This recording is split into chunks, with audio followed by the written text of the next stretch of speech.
Halo semuanya, selamat pagi. Semoga kalian sehat-sehat selalu. Kali ini saya akan menjelaskan tentang penggunaan standar inspeksi NDT. NDT sendiri adalah pengujian sesuatu tanpa merusak. Artinya ada produk yang mesti diuji ya, tanpa merusak barang tersebut. Ada beberapa upaya untuk pengujian itu. Ada liquid test, ada visual inspect, dan masih banyak lainnya. Nanti kita bakal ke materi. Tapi sebelum itu, perkenalkan, nama saya Rudi Hardiansyah. Saya dari Universitas Pamulang Serang, jurusan Teknik Mesin. Ini biodata saya. Sebelum ke materi, kita baca definisi dulu ya. Non-destructive test atau NDT adalah pengujian material yang dilakukan tanpa harus merusak bagian konstruksi atau produk material.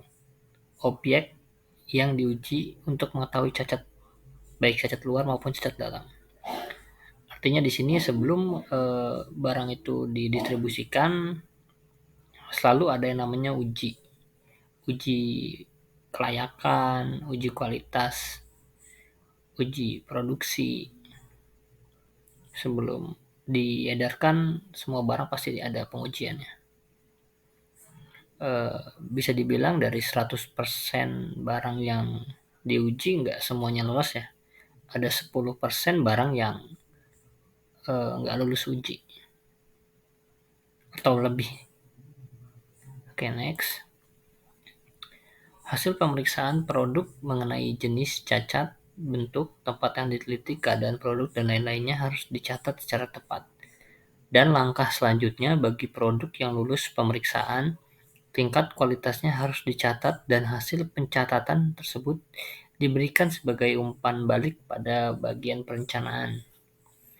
Artinya, setiap ada kegagalan atau cacat produk, selalu ada evaluasi untuk memperbaiki suatu produk agar tidak terjadi hal yang serupa. Bagian perencanaan teknik mengadakan pengaturan kualitas menurut data tersebut dan dilaksanakan untuk mencegah cacat-cacat. Untuk memelihara dan menyempurnakan data tersebut agar selalu dapat menyiapkan standar pemeriksaan yang lebih sempurna. Ini bisa dibilang standar nasional Indonesia ya, SNI. Next. Tujuan dan peranai pengujian. Poin yang pertama, untuk menjamin mutu atau kualitas dan kepercayaan terhadap konstruksi atau produk material, yaitu dengan cara memisahkan produk yang gagal. Artinya, produk yang bagus dan produk yang kualitasnya jelek itu nggak disatukan dalam suatu tempat. Takutnya, produk yang gagal tadi malah kejual. Nah, kalau udah kejual kan repot tuh. Customer pasti komplain dan perusahaan tersebut punya citra yang buruk. Sama sih kayak di lingkungan masyarakat lainnya. Poin yang kedua, penekanan biaya dengan mengetahui lebih dulu produk yang cacat, yaitu penerimaan bahan baku dan bahan yang diproses dari proses awal sampai akhir, bahwa produk yang cacat diketahui seawal mungkin. Artinya sebelum produksi itu sampai finishing, itu banyak sekali step by step untuk pengujiannya. Dari material itu masuk, dari pemilihan bahan, dari bahan setengah jadi, itu selalu ada pengujian. Kalaupun sampai di titik akhirnya dia ada cacat, itu bagian dari 1% hasil produksinya. Karena nggak ada yang 100% ya. Dari semua produksi itu nggak ada yang namanya 100%. Pasti ada namanya failure. Poin yang ketiga, penyempurnaan teknik, yaitu memisahkan produk yang cacat dilakukan lebih awal dan langkah selanjutnya tingkat kualitas dapat dipelihara dengan memeriksa data secara kolektif sehingga kualitas dan teknik pembuatan dapat disempurnakan. Ya ini hasil dari eh, pencatatan dan belajar dari kesalahan mungkin ya, atau improvement terus-menerus untuk menyempurnakan produknya atau mengurangi dampak dari kerusakan atau tidak layak produksi. Banyak sih yang kayak gini. Itu kenapa kadang juga kita kalau ke Indomaret selalu ada tulisan jangan terima bila kemasan rusak. Kemasan rusak kan bukan bagian dari produksi, bisa jadi karena pengiriman, pengemasan, nggak semuanya dari produksi ya. Terkadang faktor-faktor yang kecil yang nggak dianggap itu justru lebih besar dampaknya. Oke, next. 3 kelas peranan pengujian atau pemeriksaan dapat dikelompokkan. Yang pertama, keperluan pembuat untuk menjunjung usaha-usaha perbaikan kepercayaan kualitas produk atau material, perbaikan teknik pembuatan dan pengurangan biaya pembuatan. Keperluan pemakai untuk kepastian kualitas saat pembelian, kepastian dan ketahanan kualitas selama penggunaan dan cara untuk memilih, pembuat dan membandingkan hasil. Poin yang ketiga, keperluan masyarakat untuk penilaian terhadap kualitas produk atau material jaminan untuk keamanan masyarakat. Artinya, sebelum melakukan produksi, perusahaan itu lebih dulu meneliti apakah barang yang diproduksinya aman untuk masyarakat, aman untuk customer-nya. Jadi nggak asal-asalan ya. Next, persiapan sebelum pengujian. Poin yang pertama, kepastian dari standar yang digunakan. Di dalam pengujian atau pemeriksaan terdapat bermacam-macam standar dengan spesifikasi yang berbeda-beda. Berhubung dengan hal tersebut, maka sebelum pengujian harus ditentukan lebih dulu standar yang akan digunakan termasuk tahun penerbitannya.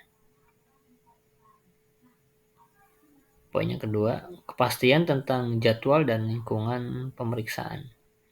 Pengujian atau pemeriksaan produk menyesuaikan jadwal proses produk yang dibuat agar tidak menghambat seluruh pekerjaan dengan memperhitungkan kemungkinan adanya pekerjaan yang tidak memenuhi syarat yang akan memerlukan waktu tambahan untuk perbaiki. Supaya tidak mengganggu pelaksanaan pemeriksaan, maka lingkungan pemeriksaan juga harus dipastikan lebih dulu agar pemeriksa dapat melakukan tugas yang baik dan aman. Jadi kepastian tentang jadwal dan lingkungan pemeriksaan ini artinya preventif di sekitar perusahaan ya. Biasanya selalu ada namanya job atau schedule untuk pemeliharaan pada mesin-mesin supaya jadwal apa namanya ya, semacam produksinya tuh nggak terhambat atau sesuai dengan permintaan customer. Biasanya kalau sehari 10 ton ya harus 10 ton. Justru kalau dia kurang dari 10 ton pasti bakal repot banget. Oke, nextnya persiapan sebelum pengujian masih sama yang tadi nih. Poin yang ketiga, pemeliharaan, pemeriksaan, dan alat yang digunakan tuh. Selalu ada preventif, karena semua alat yang berputar itu butuh yang namanya perawatan. Poin yang keempat, persiapan benda uji. Sebelum melakukan pemeriksaan produk, harus ditentukan lebih dahulu cara-cara pengujian yang akan digunakan untuk memperhatikan perencanaan dan fungsi produk. Untuk penanganan produk, hasil pemeriksaan perlu dipelajari tentang cacat maupun letak cacat di dalam produk dan dipersiapkan. Benda uji sesuai dengan persyaratan yang diperlukan serta alat uji harus dikalibrasi terlebih dahulu sebelum digunakan. Kalibrasi ini artinya nge-refresh alat yang udah lifetime ya, kayak apa ya, mereset yang tadinya nolnya, angka 0 itu lewat jadi angka 0 lagi. Ini biasanya instrumentasi nih.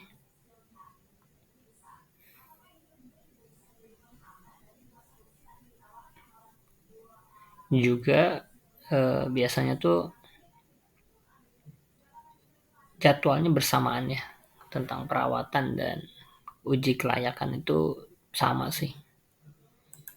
Next, NDT terhadap lasan pada dasarnya memiliki dua fungsi.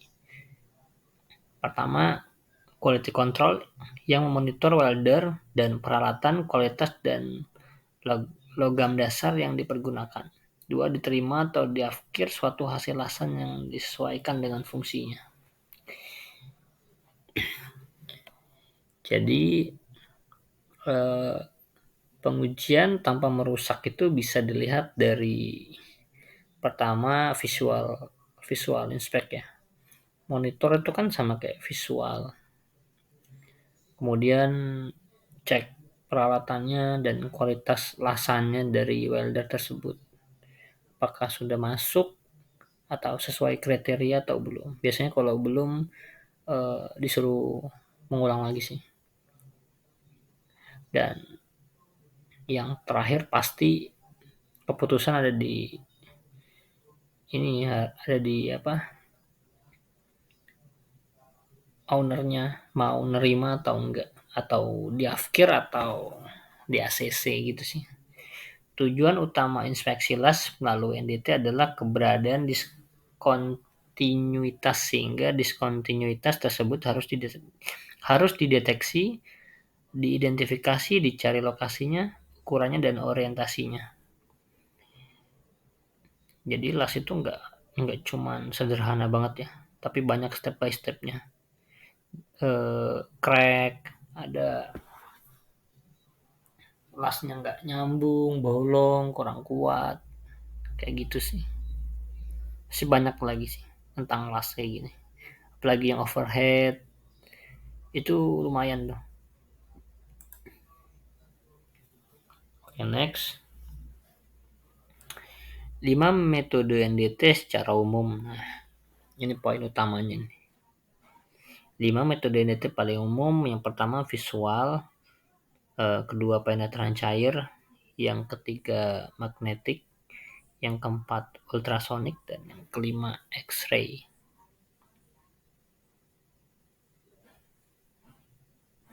Oke, next ya.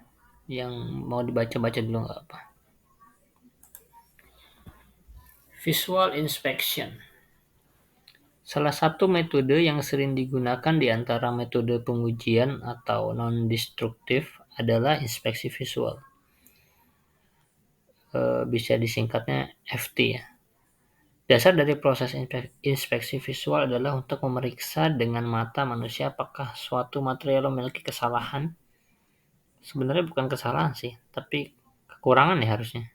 Secara langsung atau tidak langsung, dengan mempertimbangkan kriteria yang telah ditentukan sebelumnya, dan apakah memerlukan perbaikan dalam produksi.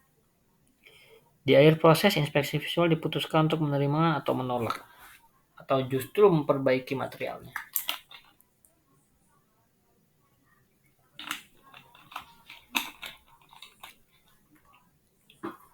Oke, next. Inspeksi penetran atau Liquid Penetrant Testing (LPT) merupakan jenis pengujian tidak merusak dengan prinsip yang memanfaatkan kemampuan media cair untuk mengalir dalam suatu saluran tanpa dipengaruhi gaya-gaya dari luar seperti gravitasi atau yang biasa disebut dengan capillary action. Tujuan dari metode ini adalah untuk mendeteksi adanya diskontinuitas pada material dengan mengamati cairan yang muncul pada bagian permukaannya.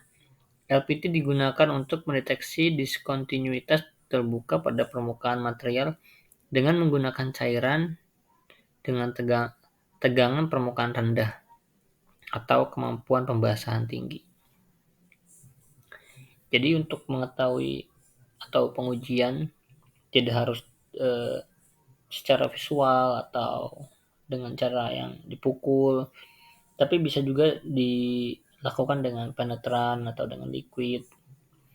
Sederhananya tuh kayak kamu nggak mungkin bisa mengetahui bahwa baskom itu bocor secara visual aja, tapi kamu harus memberikan suatu benda cair untuk mengetahui bahwa baskom itu bocor atau enggak.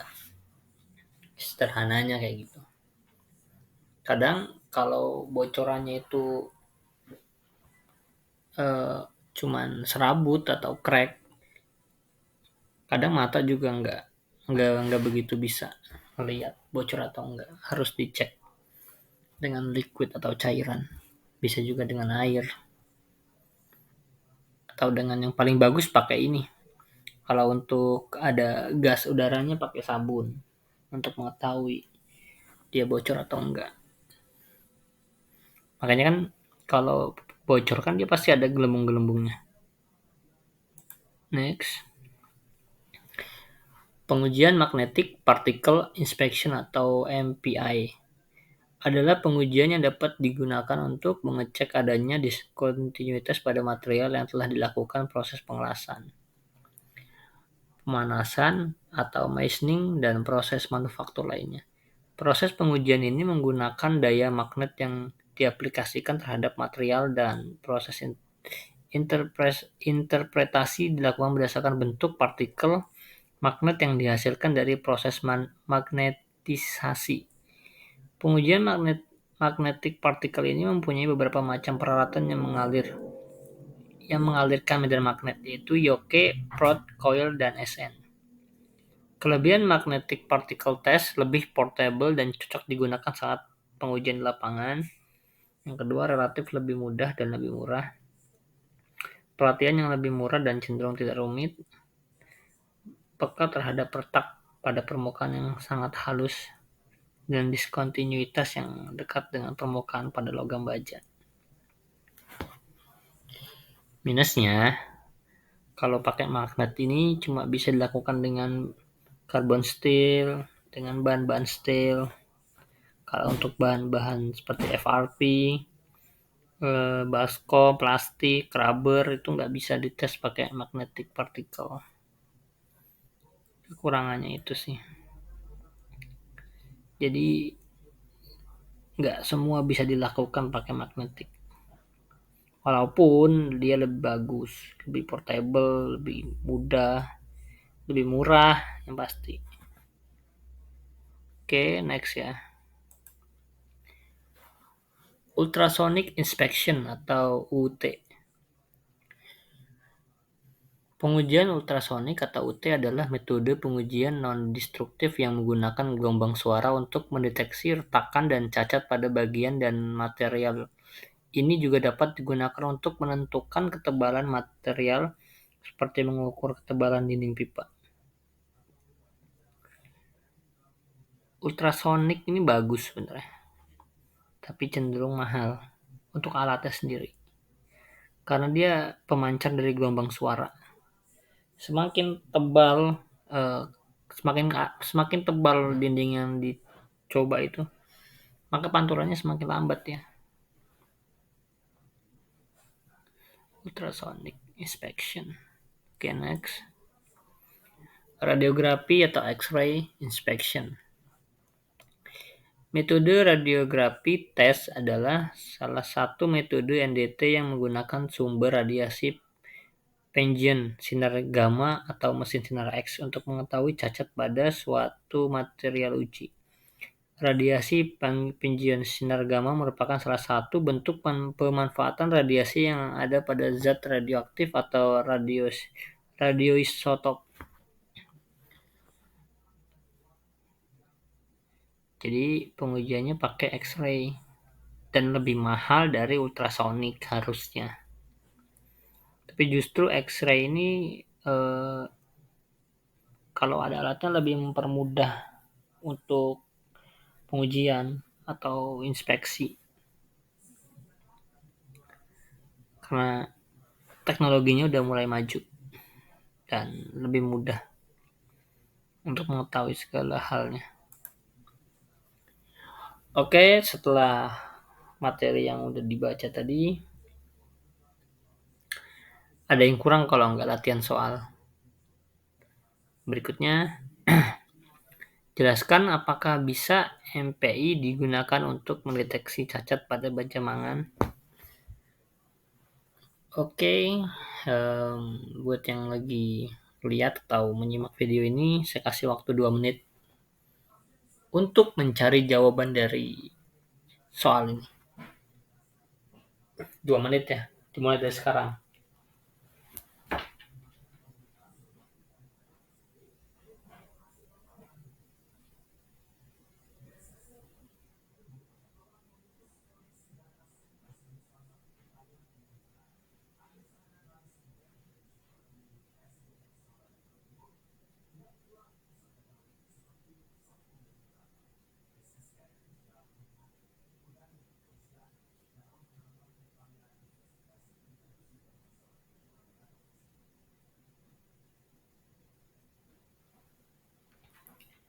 Sampai menit 22 ya.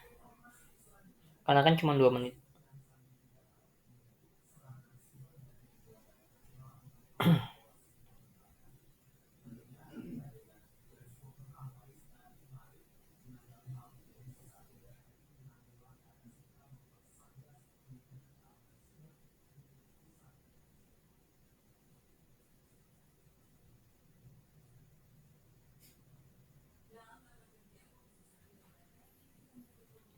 Oke, 20 detik lagi.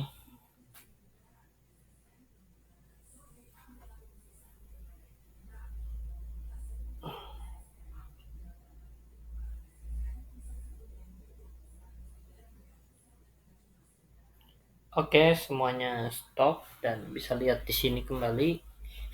Untuk jawabannya ada di sini.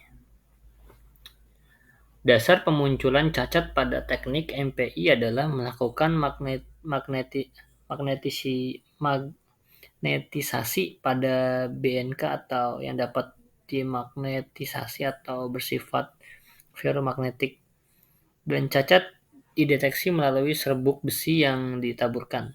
Sehingga jika teknik ini dipakai, maka cacat tidak akan muncul dan yang terjadi hanyalah pemusatan serbuk besi pada medan magnet yang ada.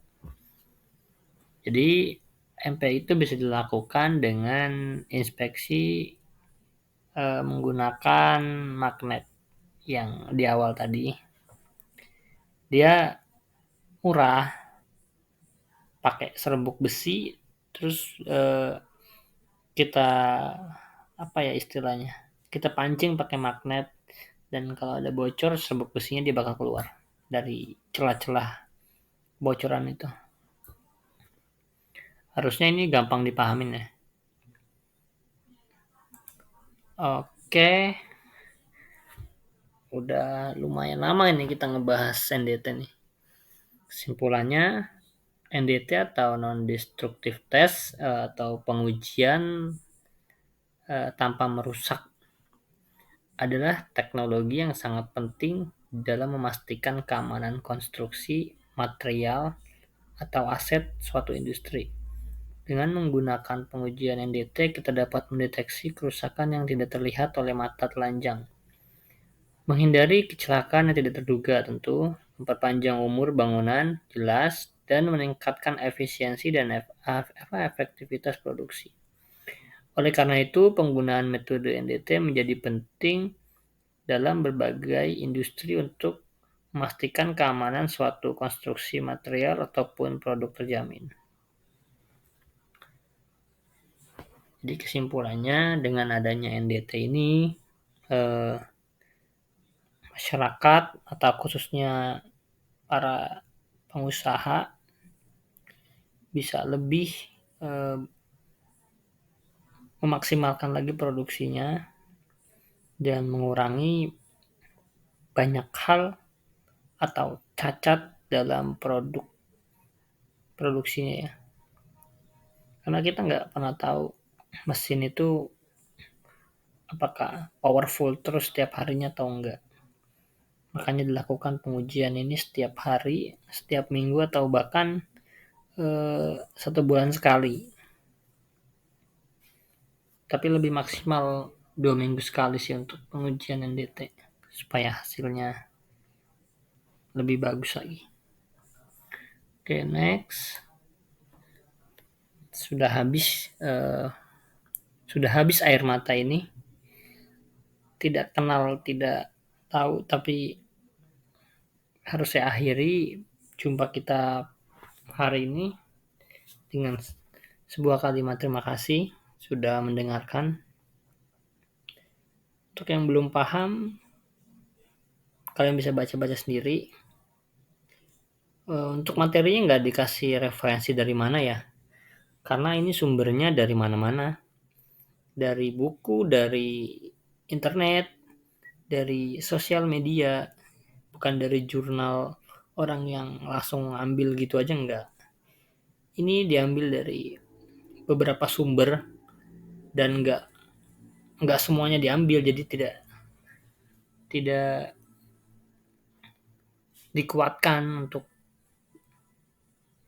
bikin ini sumbernya. Mungkin itu aja ya. Terima kasih untuk semuanya.